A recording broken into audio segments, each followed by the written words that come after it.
Hello everyone. Welcome back to the English Learning Podcast. Today the English story is My Early Home, Part 1. The first place that I can well remember was a large pleasant meadow, with a pond of clear water in it. Some shady trees leaned over it, and rushes and water lilies grew at the deep end. Over the hedge on one side we looked into a plowed field, and on the other we looked over a gate at our master's house, which stood by the roadside. At the top of the meadow was a grove of fir trees, and at the bottom a running brook overhung by a steep bank. While I was young I lived upon my mother's milk, as I could not eat grass. In the daytime I ran by her side, and at night I lay down close by her. When it was hot we used to stand by the pond in the shade of the trees, and when it was cold we had a nice warm shed near the grove. As soon as I was old enough to eat grass my mother used to go out to work in the daytime, and come back in the evening. There were 6 young colts in the meadow besides me. They were older than I was. Some were nearly as large as grown-up horses. I used to run with them, and had great fun. We used to gallop all together round and round the field as hard as we could go. Sometimes we had rather rough play, for they would frequently bite and kick as well as gallop.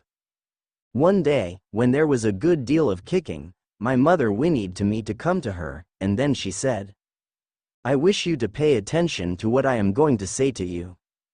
The colts who live here are very good colts, but they are cart horse colts, and of course they have not learned manners. You have been well bred and well born. Your father has a great name in these parts, and your grandfather won the cup 2 years at the Newmarket races. Your grandmother had the sweetest temper of any horse I ever knew, and I think you have never seen me kick or bite. I hope you will grow up gentle and good, and never learn bad ways. Do your work with a good will, lift your feet up well when you trot, and never bite or kick even in play." I have never forgotten my mother's advice. I knew she was a wise old horse, and our master thought a great deal of her. Her name was Duchess, but he often called her Pet.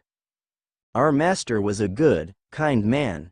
He gave us good food, good lodging, and kind words.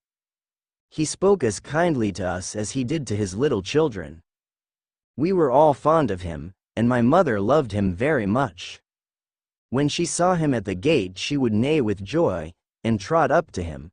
He would pat and stroke her and say, "Well, old Pet, and how is your little darky?" I was a dull black, so he called me Darky. Then he would give me a piece of bread, which was very good, and sometimes he brought a carrot for my mother.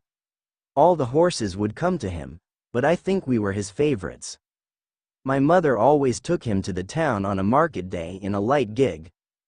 There was a plowboy, Dick, who sometimes came into our field to pluck blackberries from the hedge.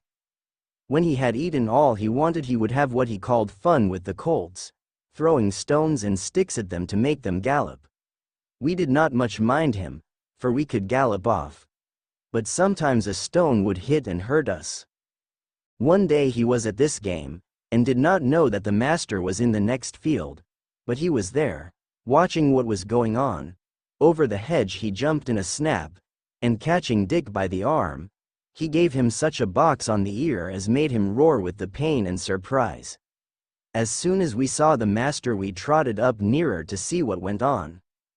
"Bad boy," he said, "bad boy, to chase the colts.